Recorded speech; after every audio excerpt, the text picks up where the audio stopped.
siège de la Commission Climat-Bassin du Congo a tenu ce 19 juin 2026 l'ouverture du comité de pilotage marquant la fin des travaux de l'atelier de lancement du projet renforcement de la finance carbone pour la préservation des forêts du bassin du Congo et de la formation technique régionale sur les concepts, les mécanismes et les applications pratiques des marchés du carbone.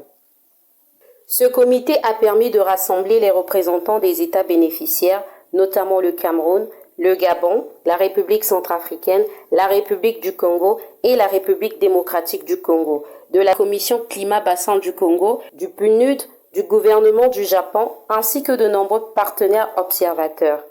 Une diversité qui doit guider l'action du partenariat collectif. Au cours de cette première session, nous examinerons plusieurs questions fondamentales. L'organisation et le fonctionnement du comité, les mécanismes de coordination institutionnelle, la clarification des rôles et responsabilités des différentes parties prenantes, ainsi que l'examen et l'approbation du plan de travail et du budget annuel 2026-2027. Je suis convaincu que cette première réunion du comité de pilotage nous permettra de poser les bases d'une gouvernance efficace, transparente et orientée vers le résultat. Les recommandations formulées portent sur le renforcement des finances carbone, l'amélioration des systèmes de suivi des crédits carbone et une meilleure implication des comités locaux dans les projets environnementaux. Nous devons veiller à ce que les bénéfices générés par ces mécanismes contribuent réellement à la protection des forêts et à l'amélioration des conditions de vie des communautés locales qui dépendent directement des ressources forestières.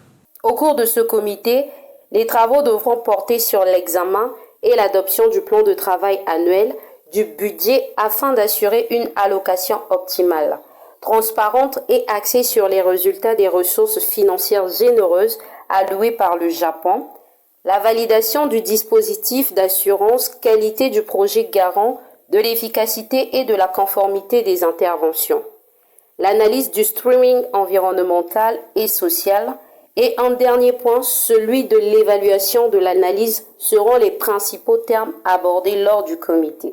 Au moment où les fluctuations des marchés mondiaux des hydrocarbures affectent durablement nos budgets nationaux, la valorisation de notre capital forestier et de notre biodiversité s'impose non plus comme une option écologique, mais comme un impératif de diversification économique et de souveraineté.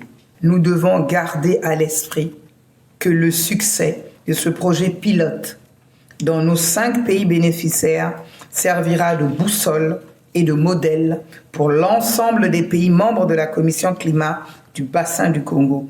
Nous n'avons donc pas droit à l'erreur.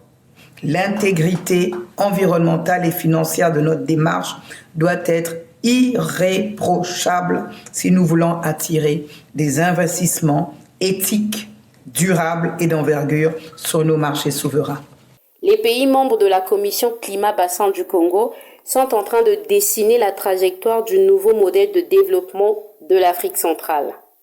Une vision de coémergence et de solidarité continentale afin d'examiner avec la plus grande rigueur et de valider les documents fondamentaux qui structureront l'exécution du projet.